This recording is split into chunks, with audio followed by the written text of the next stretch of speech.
the pampered little nanny at Ethan's house, is pregnant. After I discovered this matter, Ethan no longer kept it a secret. He gently held the pregnant nanny in his arms, gently caressing and kissing her. Sophia, have you seen it clearly? These are experiences you cannot have. The little nanny blinked her innocent eyes. With a charming expression, she whispered, Ethan, are you satisfied with how I took care of you today? Ethan gently stroked the nanny's smooth back. His gaze turned to me. He said calmly, haven't you always been curious about how a paraplegic bungee jumps? Today I'll let you see it with your own eyes. My face suddenly turned pale. I quickly turned the wheelchair to back away. Ethan, what do you want to do? I hadn't had time to react. A group of bodyguards pushed my wheelchair to the bungee jumping site. Before me is a bottomless cliff, and I was left hanging in midair. My legs dangled without feeling. I couldn't even move. You can't do this. Ethan, I'm pregnant. Ethan's lips curled slightly.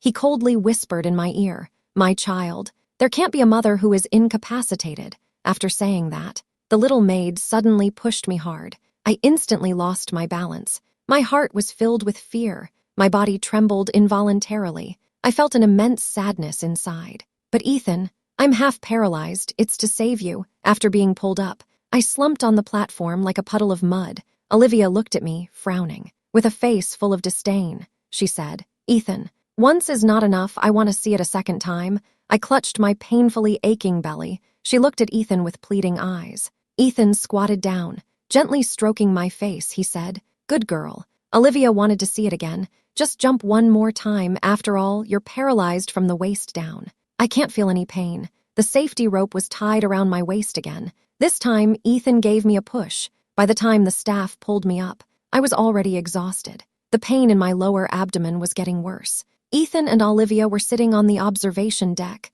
They were laughing happily. Ethan said, look at her like that. It's really funny. Ethan gently helped Olivia tidy her messy hair. With a smile on his lips, he asked, dear, how does the red wine taste today? Olivia leaned closer to Ethan. She whispered, Ethan, you try it. Before she finished speaking, Ethan wrapped his arm around Olivia's waist. He leaned in for a kiss. He completely ignored that I was already weak and exhausted. Ethan, quick, take me to the hospital. I'm holding my stomach. My voice was choked. I struggled to crawl towards him. Ethan saw the look in my eyes. He suddenly gripped my chin tightly. His eyes were red. His gaze was filled with disgust. He spoke to Sophia. Sophia, who told you to look at me with that kind of gaze like hers? You don't deserve it. Get away. Throw her down again. After saying that, they pulled me to dance again. I passed out completely. When I opened my eyes again, I found myself in the hospital. You're awake. Ethan was lazily sitting on the sofa. He didn't even lift his eyelids.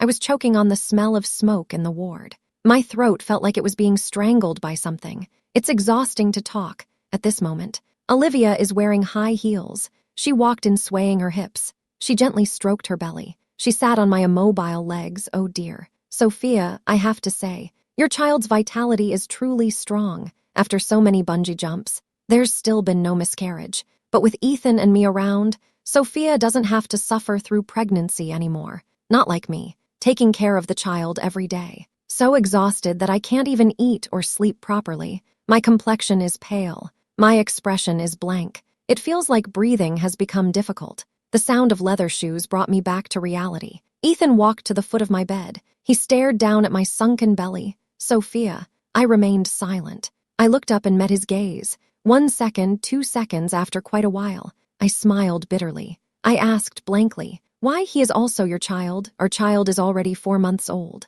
But I lost consciousness from bungee jumping multiple times. When I was sent to the operating room, I heard Ethan's decision. He said, remove this child, and also take out her uterus, just in case. The heir of the Ethan family must be the child of me and Emily. As for her, as long as nothing goes wrong. Ethan slowly bent down. He pressed the cigarette butt against my arm. His gaze was still icy cold. Why, Sophia? You should understand better than anyone why. He clearly gave me up for money, and yet I have already fallen in love with Emily. You appeared by my side once again. Because of you, Emily had a car accident. Sophia, I just want to make you suffer. My eyes feel sore. It's hard to breathe. It feels like I'm about to suffocate. These past 2 years, I've been bearing Ethan's resentment towards me. I watched the bright sunlight outside the window from a distance. I said slowly, Ethan, today is the 15th. Right? Ethan was clearly taken aback. I tightly closed my eyes.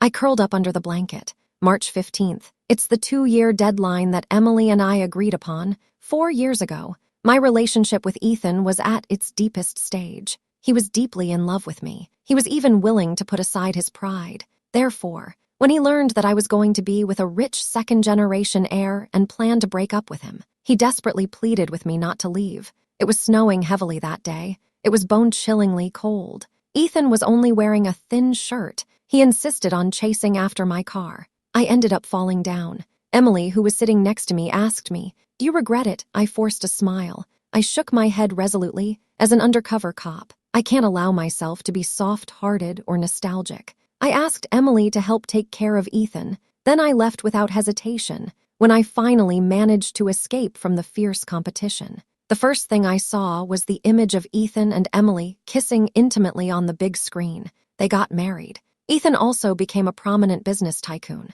I lowered my head. I smiled and walked away. Just as I turned around, I caught a glimpse of Ethan's cold and disdainful gaze. 2 years have passed. He has changed. He has become more mature. But at the same time, he seems somewhat unfamiliar. He smiled coldly and sarcastically remarked, "Sophia, it's been 2 years. What happened to your left eye? Look at how you are now. You're even worse than a beggar." Emily is following behind me. She sees how I look. She wants to say something but can't bring herself to. She says, "If you kneel down and beg me now, I might consider letting you be a security guard at my company entrance." She steps forward, her eyes filled with complex emotions. Finally, she chokes on her words and says, "As long as we're alive, that's enough. As long as we're alive, that's enough." I was taken aback for a moment. Then I turned around and wiped away the tears at the corners of my eyes. No one knows that Emily and I both graduated from the police academy. Actually, I'm an undercover cop. She is too. Sophia,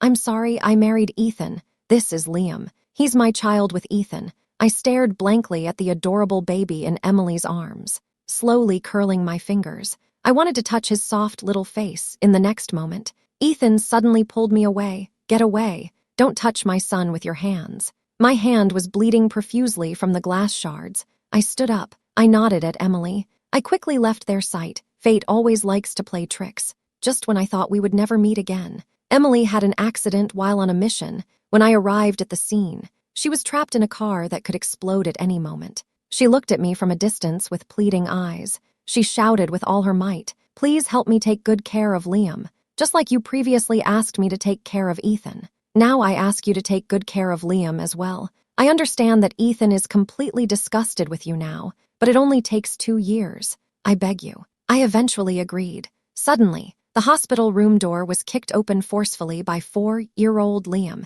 He was holding a toy gun, aiming it at my eyes. It shot directly over. My eyes immediately felt a sharp pain. I wanted to stand up, but Olivia held me down tightly. Liam ran over to Olivia. He proudly raised the toy gun in his hand. "Aunt Olivia, am I impressive?" The woman's left eye position was like a perfect target. I hit it immediately. The family was filled with laughter and joy. Meanwhile, my left eye was slowly bleeding. Back when Emily had her accident, Ethan saw me at the accident scene with his own eyes. He believed I was the one who harmed Emily. He was originally furious. He wanted to settle the score with me. But unexpectedly, he found the last letter Emily left for him. After reading the letter, he decided to honor Emily's last wish and marry me. All these years, I silently took care of Liam. Not once did I complain. I have always been teaching and protecting him. Until a year ago, the group of people who once harmed Emily reappeared. They kidnapped Liam. I collaborated with the organization,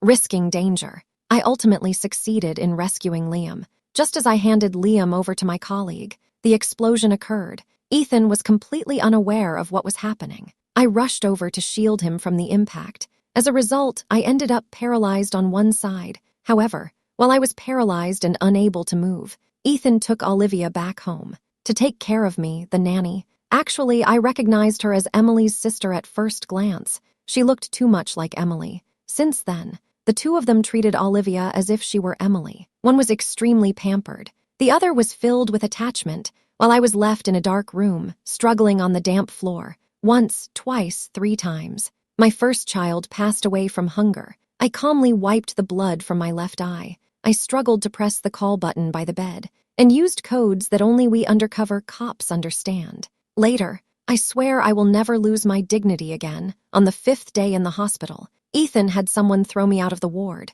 and directly brought me into that study. He never allowed me to enter his study. The study is filled with photos and portraits of Emily. The screen is looping through sweet moments of Emily and him. Today is Emily's death anniversary. Ethan has his back to me. The thick smoke makes it hard for me to breathe. My heart tightened. I lowered my head and said, "I understand." You know, Ethan's voice trembled. It sounded hoarse. "You made my son lose his mother since he was little. You think a simple 'I know' is enough to dismiss me? Sophia, you have no conscience." He turned around, with cold and disgusted eyes fixed on me. "You wicked woman. You made me lose my mother. Quick, bow and apologize to my mother." Liam pushed me off my wheelchair and onto the ground. In the dim light, I saw the look of disgust in Liam's eyes. This suddenly reminded me of Liam when he was 3. She nestled in my arms, gently poking my face, calling softly, "Mom." I touched my belly, thinking about my mom. I can no longer be anyone's mother. Liam noticed I wasn't speaking.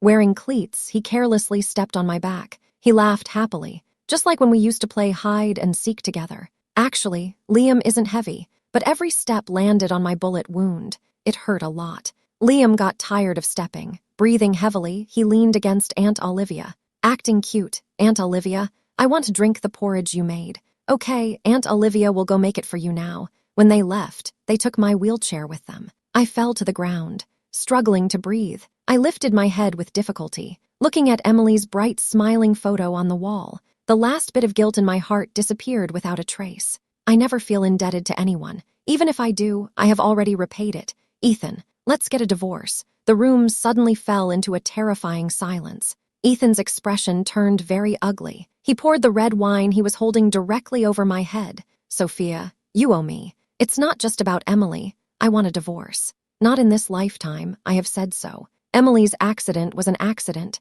What about me?" Ethan's eyes were red. He grabbed my collar. His gaze was filled with confusion and helplessness. He said, "I finally managed to drive you out of my heart. I finally found my own happiness. Liam and I could have had a happy home. It's all because of you. Sophia, you ruined everything for me." My fingers tremble slightly. I bite my lip tightly. "Why don't you say something? Why did you leave and then come back? Why did you have to ruin my original happiness?" My head was slammed hard against the floor by Ethan. I tightly shut my eyes. I said through gritted teeth, "Yes, I just want to destroy you. I can't see out of my left eye, and you had a child with my good friend." Ethan slapped me hard. He stood up. He glanced coldly at me. His gaze fell on the photo of Emily in the study. He was stunned for a moment. Then, he set fire to the photo beside him. That was the family photo I once asked Ethan to take. The photo burned fiercely. He casually threw it on the ground. "Since that's the case, you should go apologize to Emily."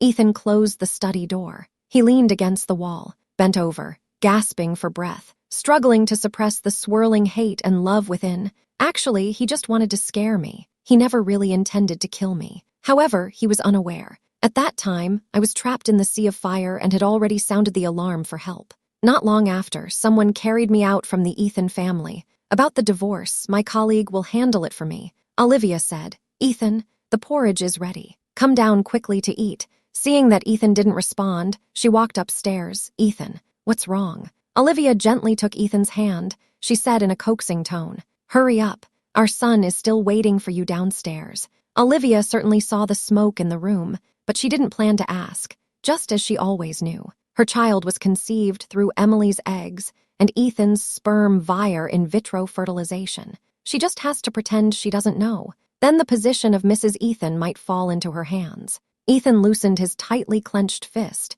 He shook off Olivia's hand, preparing to walk into the study. Olivia said, "Ethan, Sophia should be fine inside." "Dad, you should try the seafood porridge Aunt Olivia made. Didn't you always say that Mom is also particularly good at making seafood porridge?" Ethan stared at Olivia's face. His expression was a bit dazed. He murmured softly, "Emily." Olivia had a somewhat special look in her eyes. Then she pressed her face close to Ethan's palm. "Ethan, if your sister knew you were thinking of her like this now, she would definitely be very happy." Ethan was taken aback for a moment. He quickly pulled his hand back. He pushed open the door to the study. He only lit a tiny flame. It's impossible to set the whole room on fire. He just wanted me to think carefully. Let me take back the words about divorce. He hasn't made me fully atone for my mistakes regarding Emily. Of course, he won't let me go, but he suddenly realized. In the spacious study, there was no sign of me. Sophia, are you going to play the disappearing act again? Ethan was becoming increasingly scared. He suddenly thought of something. His face turned ugly all of a sudden. He quickly walked to the window. Looking down, there was nothing, only a dense patch of grass below. It was empty. I have arrived at the place arranged by the organization. Sophia, I'm sorry. Your uterus has indeed been removed. Lucas lowered his head. He looked very guilty. He even tilted his head to the side, not letting me see the tears in the corners of his eyes. I shrugged, pretending to be indifferent. I say, it's okay. Lucas, someone like me, it might actually be better without a child. Otherwise, I might become a burden to the child. Actually, I really want to tell Lucas. That's not what I truly think inside. I deeply desire to have my own child, but reality has made me understand. I don't have that qualification. Lucas took me to the best hospital, planning to fit a prosthetic eye for my left eye. While examining me, he kept mumbling, Sophia, what should I say about you? After you completed the mission, you never contacted us. You disappeared for 2 whole years. Finally, I got to see you, but you ended up in this state. Fortunately, I arrived in time. Otherwise, your face might have been burned by the fire. I tried to move the prosthetic eye. Casually, I said, Lucas, it's all in the past now. That's me now. I'm already very content just to be alive. Lucas sighed. He is 6 feet tall, yet he started to wipe his tears. This made me feel both amused and helpless. I turned to look out the window. A cold breeze swept in. I couldn't help but shiver. I suddenly felt a chill. It was like that day when I was on the bungee platform, the kind of cold that pierces through under the gaze of the crowd. It was also like when Ethan removed my wheelchair and left me lying on the lawn in the yard. It was more like the cold when Ethan and Olivia were having a fierce argument on my bed, the cold when they made me go shopping. At that moment, the hospital's TV started broadcasting the news. In the news of business mogul Ethan openly attending various events with his lover quickly spread throughout the hospital. The nurse beside me applying medicine looked enviously. She sighed. Ethan really dotes on Aunt Olivia. It's truly enviable. If only I could become Aunt Olivia. Look at the jewelry around her neck. It must be quite valuable. It could be worth tens of millions. Oh my, Ethan actually put shoes on Aunt Olivia himself. That's really surprising. This is just like Cinderella meeting her Prince Charming. I listened calmly, not a single ripple in my heart. I just asked one question. Why do you call her Aunt Olivia? The nurse accidentally hurt my burn, but she didn't notice. She continued talking. Ethan also has a paralyzed wife. I heard that the legitimate lady is blind. Ethan has provided her with a good living condition. He's already taking good care of her. A woman who is both paralyzed and blind. How can she compare to Aunt Olivia? Additionally, this Aunt Olivia is Ethan's ex-wife's sister. By the way, I also heard that Ethan married that woman because she caused Ethan's ex-wife to die. What are you talking about? Lucas heard these words as soon as he returned. He immediately reprimanded them sternly. The nurse looked at me, and then looked at Lucas. It seemed like she understood something. She quickly slipped away. But that gaze, I'm all too familiar with it. He seemed very disdainful and very dismissive. I expressionlessly looked away and turned to look at Lucas. He knows all about my situation. Lucas, when will Emily's mission be made public? I don't want to bear anyone's resentment anymore. I need to be cleared of suspicion, and I need the truth. Lucas patted my shoulder. He said, I just went out to handle this matter. The higher-ups notified that Emily's mission can be made public now. Sophia, you finally don't have to force yourself anymore. I looked up and smiled. My body, which was feeling cold just now, suddenly warmed up. Lucas, I can be free now. Right. Lucas nodded seriously. Go ahead. That's right. Sophia, you make us proud. No one can speak ill of you anymore. Did Sophia find it? Ethan had a face full of stubble. He looked very tired. His subordinates were all shaking their heads. They said I seemed to have disappeared suddenly. Get away. Everyone get away. Ethan shouted loudly. He felt an unprecedented irritation inside. This was the last time. It was the same when I left. He locked himself in his room for 3 whole days and nights. He got completely drunk. During those 3 days, it was Emily who stayed by his side. Olivia walked into the study, slowly taking off her coat under Ethan's gaze. Ethan, "You haven't touched me these past few days. Someone misses you." They said, "Pregnant women are more susceptible." Ethan originally wanted to drive Olivia away, but he thought of Emily. He held back. He gently pressed his ear against Olivia's belly, caressing it tenderly. At this moment, what mattered most to him was the child he had with Emily. As for me, I'm no longer important to him. After realizing this, Ethan unhesitatingly carried Olivia to bed. He looked closely at Olivia's features, noticing she resembled Emily very much, so he leaned closer to her. "Ethan, someone is knocking at the door." Ethan frowned. He seemed a bit unhappy. He asked, "What's the matter?" Ethan straightened his wrinkled clothes and walked out from the inner room. Ethan.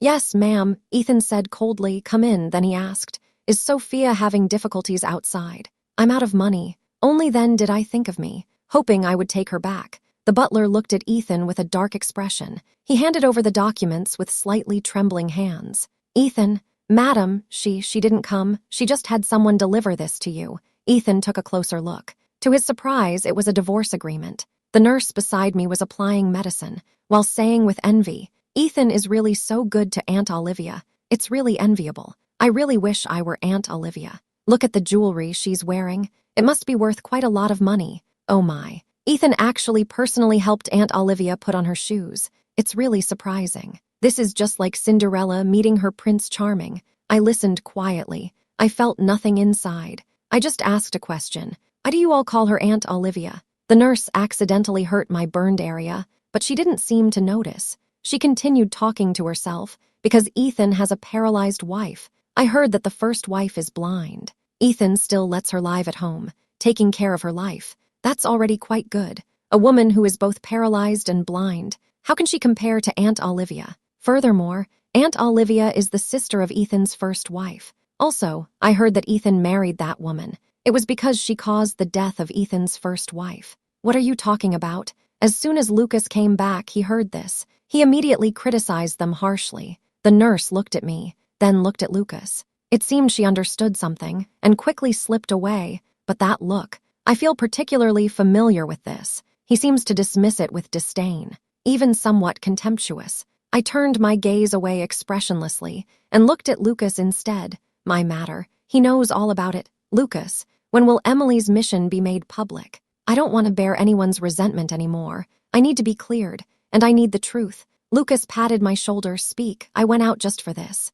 The superiors informed that Emily's mission can now be made public. "Sophia, you finally don't have to endure anymore." I looked up and smiled. My body, which was feeling cold just now, suddenly warmed up. "Lucas, I can be free now, right?" Lucas nodded vigorously. "Speak." "That's right, Sophia, you are truly our pride. No one can speak ill of you anymore. Have you found Sophia?" Ethan has a face full of stubble. He looks very tired. His subordinates all shake their heads. They say I seem to have suddenly disappeared. "Go away. Everyone, go away." Ethan is shouting loudly. He is surrounded by an unprecedented irritation. The last time he was like this was when I left. That time, he locked himself in his room for 3 whole days and nights. He drank himself into a stupor. During those 3 days, Emily stayed by his side the whole time. Olivia walks into the study. She slowly takes off her coat under Ethan's gaze. She says softly, "Ethan, you haven't looked for me these past few days. They all say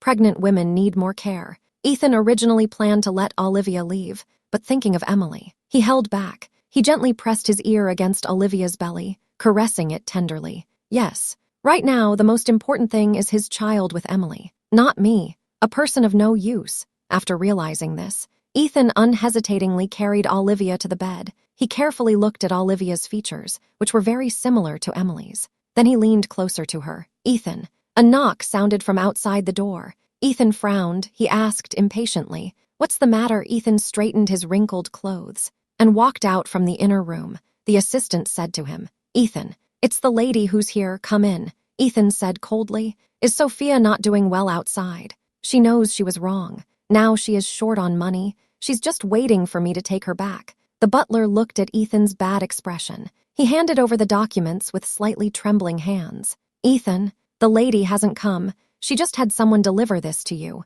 Ethan took a closer look. I found out that it was actually a divorce agreement. He was instantly stunned, standing still in place, unmoving. His eyes were filled with sadness and pain. I couldn't understand his emotions. Sophia. Ethan's voice was choked with emotion. Tears silently streamed down. He was trembling all over. His voice was so hoarse he could barely speak. Why have you been hiding this from me? You didn't tell me for so many years. Why? Ethan's eyes were red. He stared straight at me. I watched him looking lost and frustrated, calmly maintaining silence. Mom.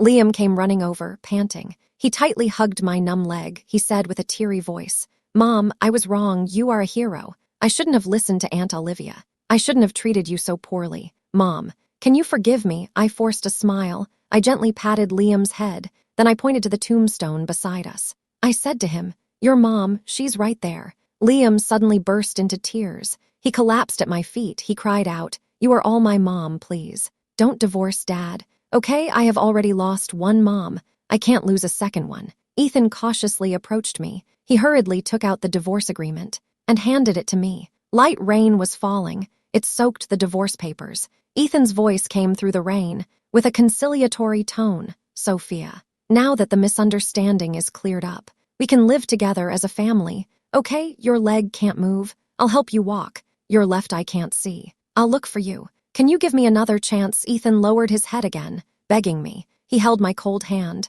trying to warm me with his warmth. In the end, he even knelt in front of me. I've already lost Emily. I can't lose you again. Please, I'm like I was 4 years ago. I pulled my hand back without hesitation. I slowly pried Ethan's fingers open one by one. I looked directly into his regretful eyes. He said seriously, I'm sorry, Ethan, between you and me, there is no longer any relationship. Please sign the divorce agreement as soon as possible. Although I've had Lucas help me handle the divorce, Ethan refuses to sign. He brings Liam to my house every day, but he doesn't come in. He just silently kneels in the yard. It seems that this can make up for the harm they caused me before. In desperation, Lucas had no choice but to send someone to guard my door. They were worried that I would be taken away by Ethan again. They were afraid I would get hurt. On the third day of their kneeling, Olivia appeared. She said to Ethan, Ethan, come home with me. Okay. Olivia's voice was filled with panic. She urgently pleaded with Ethan to look at her, to look at the child she was carrying. But Ethan didn't even glance at her. Go away. I have made it clear to you. As long as you give birth to the child, I will give you a sum of money. Then you can leave. I don't want that. Olivia shouted emotionally. A flash of anger crossed her eyes, but she quickly regained control of herself. She turned to comfort Liam, but the child who had previously affectionately called her Aunt Olivia was now treating her poorly. My dad said so. It's all because of you. Mom doesn't want us anymore. If it weren't for the fact that you're pregnant with my brother, Dad would have kicked you out a long time ago. Just go. Liam suddenly pushed Olivia hard. Olivia quickly protected her belly with her hands. Her face turned pale. Now, this child is her only support. If she has a miscarriage, she will lose everything. Ethan, I have followed you for so long. Is this how you treat me? I am your beloved woman's sister. By doing this, are you not afraid of my sister being unsettled?